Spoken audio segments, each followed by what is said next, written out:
YouTube, what's going on? It's your boy Keezy. It ain't easy being Keezy, and in today's video we are going to be talking about underappreciated streetwear brands in 2020 that are worth mentioning on this platform. So let's talk about it.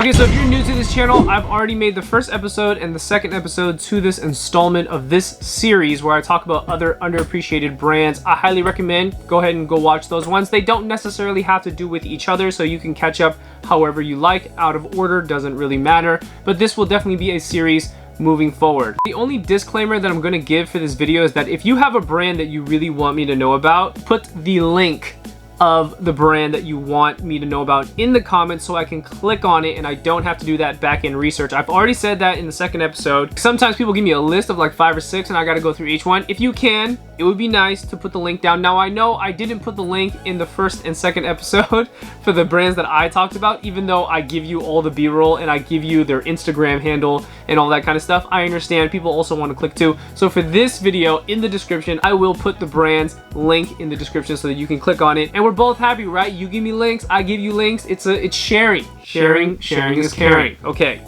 let's move on.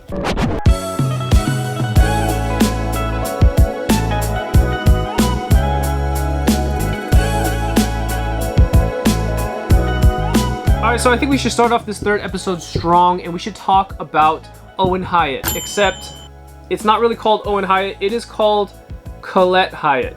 Am I saying that right? Hopefully I'm pronouncing that correctly. Colette Hyatt is his brand, but Owen Hyatt is the YouTuber. If I get any of this information incorrect, I apologize.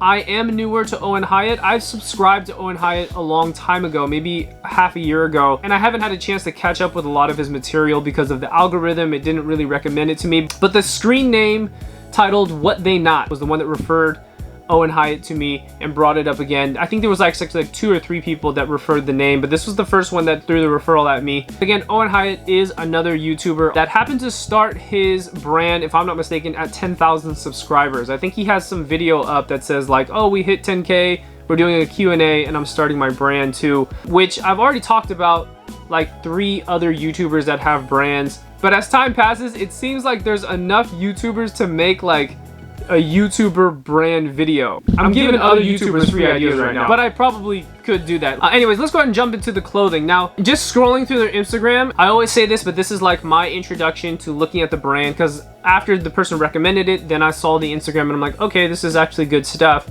I like the direction that he's going.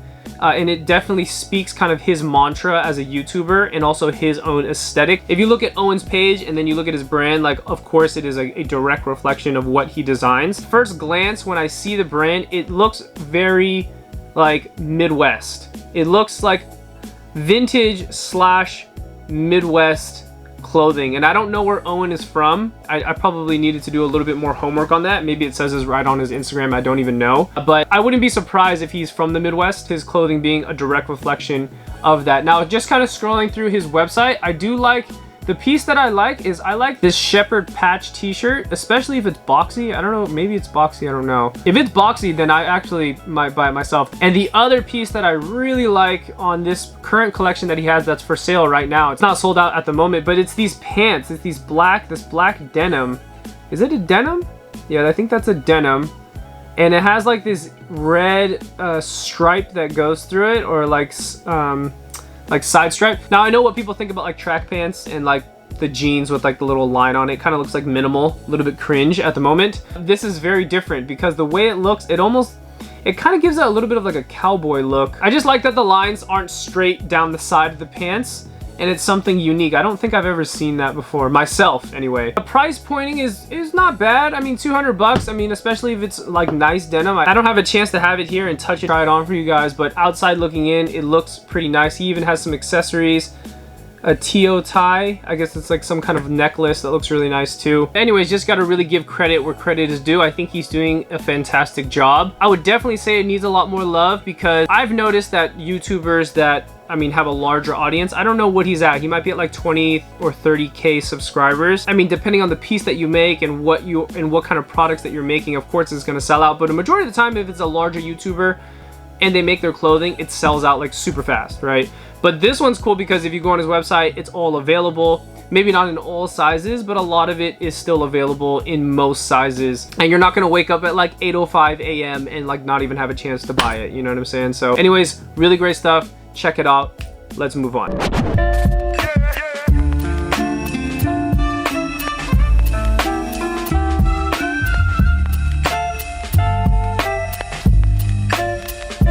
Okay, so I have another homage vintage tee referral, streetwear brand. I'm not gonna promise that this is the last one I'm gonna talk about, because after mentioning this brand before I talk about it, is that I had been buying Merino Morewood for a long time, and I know that the homage tee remade vintage stuff has been around for a long time as well.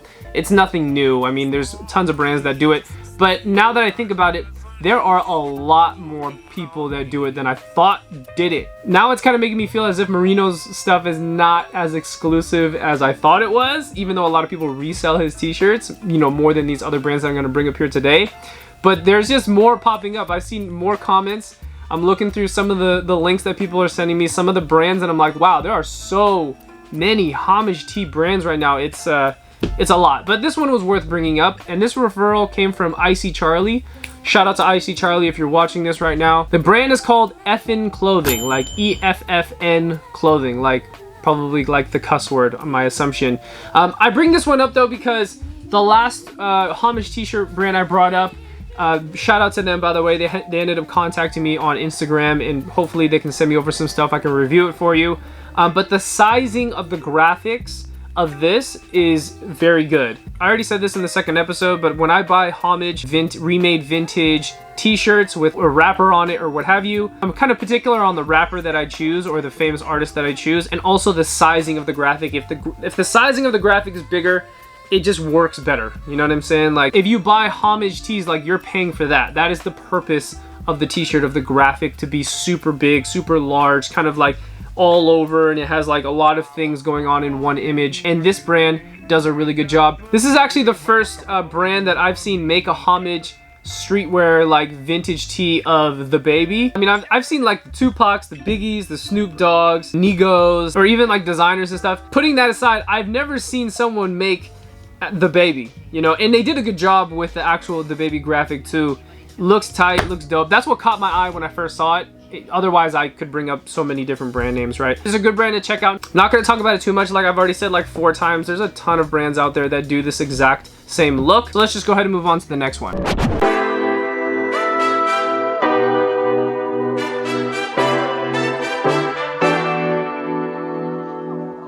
Okay, so Marcel Everett. Is that how you pronounce? I guess that's how you pronounce it. Marcel Everett. Marcel. Now, I don't know if this is tied to any YouTube stuff or anything, but this was just kind of like a thrown out brand that someone commented on the last episode. I found it interesting. I mean, a lot of people send me a lot of stuff, whether it's kind of like more so a primitive brand name where they only have like 3 or 4 t-shirts. It's just like a little tiny logo on it. It's got their brand name, nothing in there about.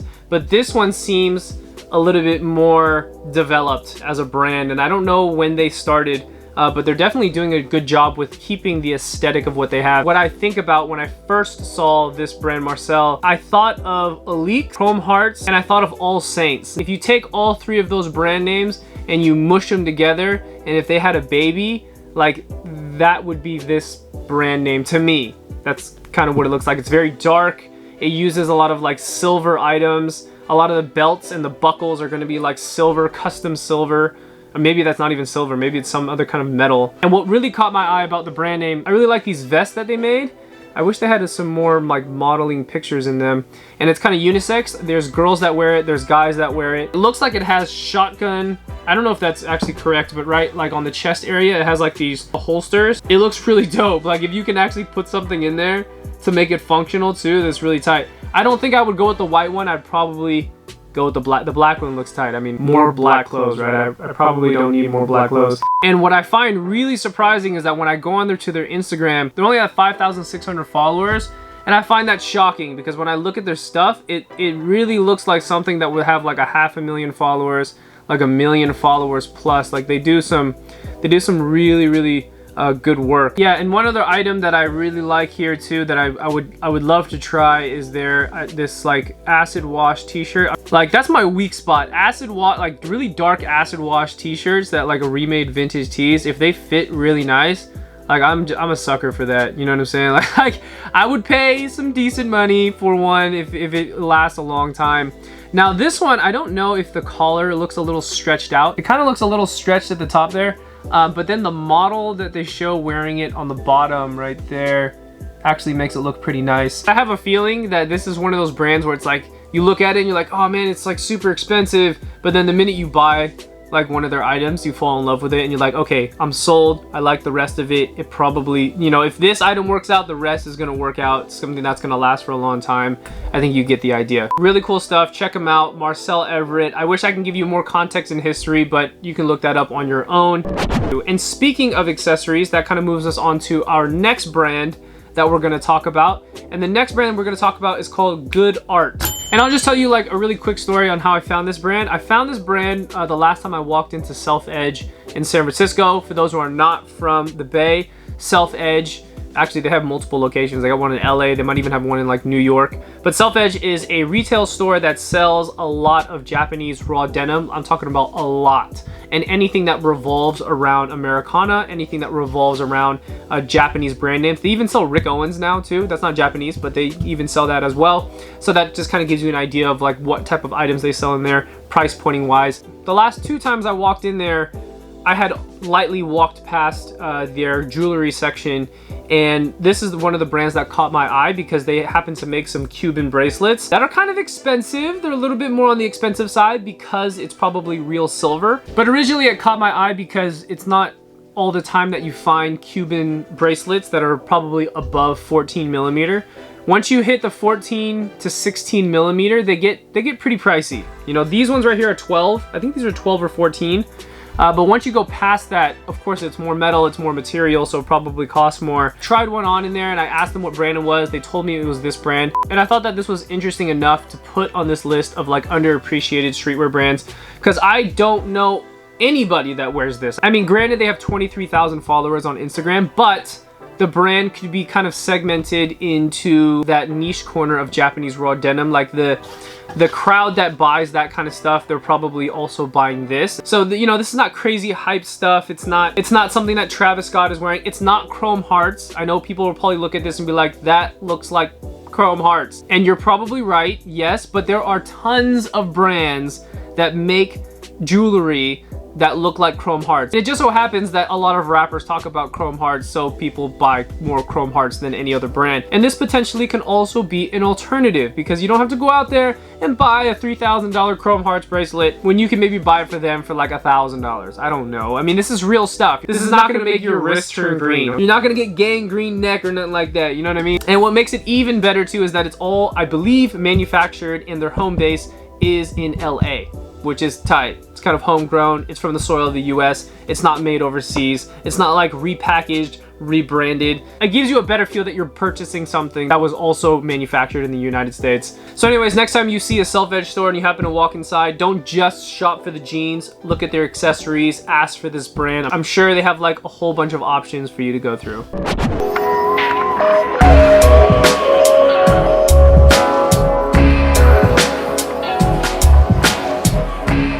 Last brand that we got up, we're going to talk about FC Real Bristol, or FCRB. Now, I was introduced to FCRB the last time we walked into, I forgot what store it is in Hong Kong, but I have it in one of my vlogs. It's a really old vlog. This is like a year ago or 2 years ago now. But of course, shopping in Hong Kong, because what else do you do in Hong Kong? I mean, Hong Kong is like the shopping capital of the world. But we happened to walk into one of these stores that was like a very high-end store, and we came across this section that sold some Bape, and we walked up to it and they happened to have a Bape collab with FCRB, and that was my introduction to it. I mean, of course I was shocked to see the Bape, but then seeing the FCRB too, I was like, okay, so what brand is this? And I happened to buy one of their hats, which was kind of more on the expensive side. It was like $120. It fit my head really well, and I've worn it many times in some of my previous videos. But from then on, I'm not going to tell you that I was like completely sold on the brand, but they do make a lot of really dope pieces, and I believe it's from Japan because a lot of their items are actually pretty hard to get here in the States. Unless you're going through like things like GRAILED and eBay, you can find them on there as well.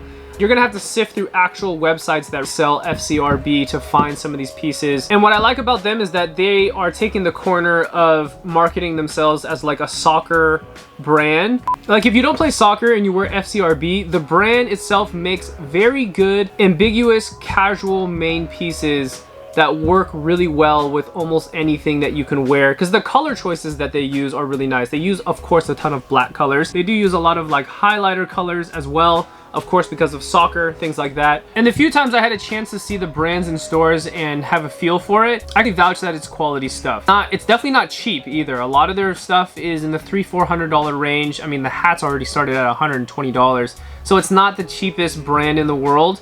But you get the bang for your buck for this one. You know, you're not paying for no Gildan whatever. Like, this is quality athletic gear that can also be a main piece for some of your outfits. And before I forget, FCRB does a lot of collaborations. They've done collaborations with Mastermind, Bape, Ready Made, Fragment. I mean, the list just keeps going. They've done a lot of collaborations. So not only are they like an athletic brand, soccer brand that pertains to more so like the casual wear and people that kind of buy high-end stuff, but they've also collaborated with the likes of other brands that are within this category of streetwear or hype, I guess you can say at that point. Main reason I'm shouting out FCRB, even though they might already have a pretty good cult following going and are sold in a lot of retails in Asia, maybe not out here, but in Asia, I just don't see many people wearing it. But actually, to tell the truth, I don't see anybody wearing it. I can't name one time that I've been out, whether LA, anywhere that I go besides Asia, or out here into stores, and if I walk into a Barney's or a Saks, I don't see nobody wearing FCRB. And if I did, I would break necks. I would be like, wait, he has it on, because I mean, it's rare. It's like seeing a unicorn. All right, anyways, that pretty much wraps it up for this video. I mean, I have more brands to talk about, and maybe I'll segment them out because I don't want to make these videos too long. I want to make them kind of enjoyable for everybody. But again, if you have a recommendation, put the link below. I would love to hear some of the other recommendations. And shout out to everybody that commented on the last 2 episodes and gave their 2 cents of what brands they thought they were underappreciated. I really appreciate you for doing so, and I want to hear more. I know there's way more out there. There's got to be so many, it's unreal, because from 2015 until 2020 there have been so many people starting brand names that we don't even know, and I just want to give that main stage for those people and for you to have a chance to maybe even purchase some stuff while business is not doing so well since we're in quarantine. And with that said, make sure you guys and girls keep it locked right here for all your latest information from clothing, music to culture. It's your boy Keezy, and I'm out. Peace. You want to do, and it's just gonna take a minute, but it's gonna work out. Like if you try to cut corners and you put costumes on to do shit, yeah, you gonna get straight, but at what cost? You know what I'm saying? And how you feel when you do this shit for you, 100% for you. You could grind and stay up for 5 or 6 days and not really be tired because it's for you.